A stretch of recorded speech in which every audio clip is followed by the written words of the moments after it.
দিল্লি জানে না, দিল্লি বাংলাকে চেনে না, তাদের যে ভেতরকার যে ঘৃণাটা বাঙালির প্রতি সেটা বেরিয়ে আসছে। প্রত্যেকটা ক্ষেত্রে আমরা দেখছি হিন্দু বাঙালিরা আত্মহত্যা করছে। তার কারণ যে এসআইআর প্রক্রিয়ার জন্য মূলত হিন্দু বাঙালিরা আক্রান্ত হচ্ছে। সেই যে ইতিহাস, সেই যে দগ্ধ ব্যথা, সেইটা আবার ফিরিয়ে আনছে বিজেপি।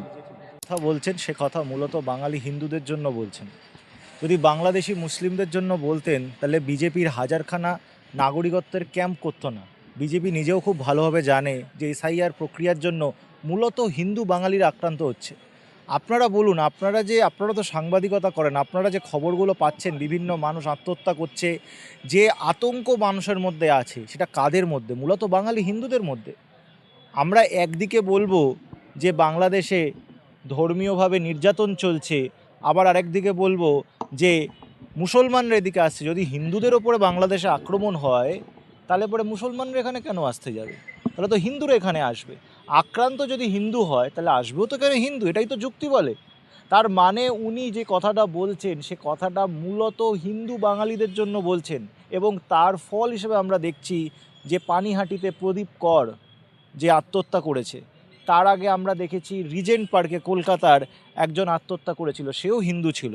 বীরভূমে যে 95 বছরের বৃদ্ধ আত্মহত্যা করেছে সেও হিন্দু। প্রত্যেকটা ক্ষেত্রে আমরা দেখছি হিন্দু বাঙালিরা আত্মহত্যা করছে। তার কারণ কাঁটাতারের যে ইতিহাস, সেই ইতিহাস নরেন্দ্র মোদী অমিত শাহরা জানে না, সেটা প্রত্যেক বাঙালি জানে। 47-এর দেশভাগ যে হয়েছিল, ভারত ভাগ হয়নি, বাংলা ভাগ হয়েছিল এবং পাঞ্জাব ভাগ হয়েছিল, এবং তার জন্য বাঙালিদের গায়ে আজও কাঁটাতারের সে রক্ত দাগ লেগে আছে, সে কষ্ট আমাদের বুকে আছে। আমাদের ঠাকুরদা, আমাদের পূর্ব প্রজন্মরা সেই ইতিহাস জানে। সেই যে ইতিহাস, সেই যে দগ্ধ ব্যথা, সেইটা আবার ফিরিয়ে আনছে বিজেপি। উদ্বাস্তুদেরকে আবার আরেকবার ভিটে মাটি হারিয়ে রাষ্ট্রহীন করার চেষ্টা করছে বিজেপি। দেখুন, বাঙালি যে পশ্চিমবঙ্গে বিজেপির নেতারা আছে, তারা দিল্লির মোদি অমিত শাহর কথার ওপরে কথা বলার ক্ষমতা তাদের নেই। মোদি অমিত শাহ বাংলা কী জিনিস বোঝে না, বাংলার ইতিহাস জানে না, এখানকার মাটি চেনে না, এখানকার সংস্কৃতি বোঝে না। তারা যেটা বলছে সেটাকেই তারা আউড়ে যাচ্ছে।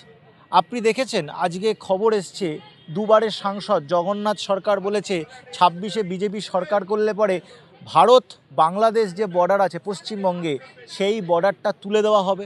তার কারণ জগন্নাথ সরকারকে রানাঘাট থেকে ভোটে জিততে হবে, এবং সেই জায়গা মূলত উদ্বাস্তু, মূলত বাঙালি হিন্দুদের এলাকা। এবং জগন্নাথ সরকার খুব ভালোভাবে বোঝে যে জগন্নাথ সরকার এসআইআর হলে পরে কোনোদিনও যার যে কেন্দ্র, সেই কেন্দ্রে সে কখনো ঢুকতে পারবে না। সেটা নরেন্দ্র মোদী অমিত শাহ জানে না, তারা তার ইতিহাস জানে না। তারা যে ডিরেকশান দিচ্ছে সে ডিরেকশান এই বঙ্গ নেতাদেরকে অক্ষরে অক্ষরে পালন করতে হবে যদি চাকরি বাঁচাতে হয়, তাই তারা বাঁচাচ্ছে। আপনি খবর নিন, বিজেপি নেতারা যারা বনগাঁ এলাকা, রানাঘাট এলাকা, এই সব এলাকার যে বিজেপি নেতারা আছে, তারা আজকে কী, তারা সব পালাচ্ছে, ঘরে মুখ লুকাচ্ছে, হোয়াটসঅ্যাপ গ্রুপ ছেড়ে বেরিয়ে যাওয়ার কথা আমরা শুনতে পাচ্ছি। তার কারণ মানুষের প্রশ্নের উত্তর তারা দিতে পারছে না। তারা গ্রাউন্ড রিপোর্টটা জানে, তারা গ্রাউন্ড রিয়েলিটিটা জানে। দিল্লি জানে না, দিল্লি বাংলাকে চেনে না। 2014 থেকে 2024 এই 10টা বছরে একটা জিনিস তো আমাদের পরিষ্কার স্পষ্ট হয়েছে, দিল্লি বাংলাকে বোঝে না, বাংলার ইতিহাস সংস্কৃতি জানে না। তাই জন্যই এইসব কথাগুলো উঠছে। হিন্দুকে কুকুরই মনে করে, বাঙালি হিন্দুকে কুকুরই মনে করে। এটা প্রথম কথা নয়। 2019 সালে বলেছিল কুকুরের মতো মারবো, বিজেপি যখন ভোটে 2019-এর ভোটে বলেছিল। বাঙালি হিন্দুদের, বাঙালিকেই ওরা কুকুর বলে মনে করে, বাঙালিকে ওরা কুকুর বলে মনে করে দিল্লি। এবং কুকুরদের কোনো অধিকার তারা সহ্য করবে না, বরদাস্ত করবে না।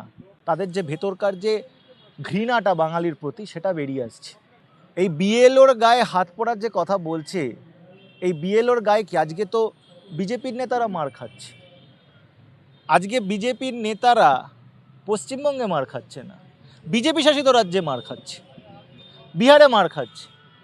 বিহারের সরকারকে চালায় বিজেপি, চালায়, বহু জায়গায় মার খাচ্ছে। আমরা উড়িষ্যায় দেখেছি মার খেতে, আসামে অতীতে হয়েছে। তো বিজেপি শাসিত রাজ্যে বিজেপির নেতারাই মার খাচ্ছে। বিএলও তো আজকে বিএলওরা আন্দোলন করছে, তারা চাইছে না করতে। কেন? তারা জানে, প্রতিটা মানুষ, যে বাংলার বাস্তবতা জানে, সে জানে যে বিজেপি কি ভয়ঙ্কর কাজ করতে চলেছে।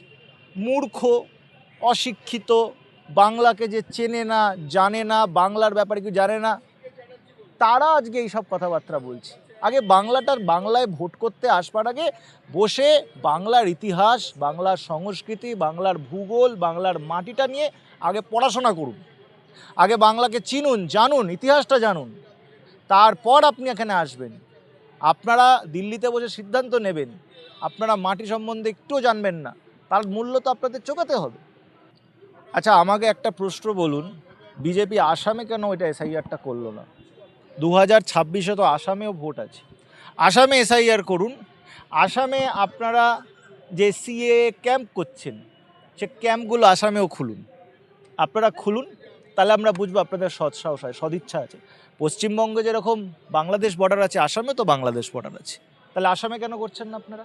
কারণ আপনারা জানেন যেদিন আপনাদের প্রথম সিএ ক্যাম্পটা খোলা হবে, সেদিন আপনাদের আসামের লোক মেরে চামড়া তুলে দেবে।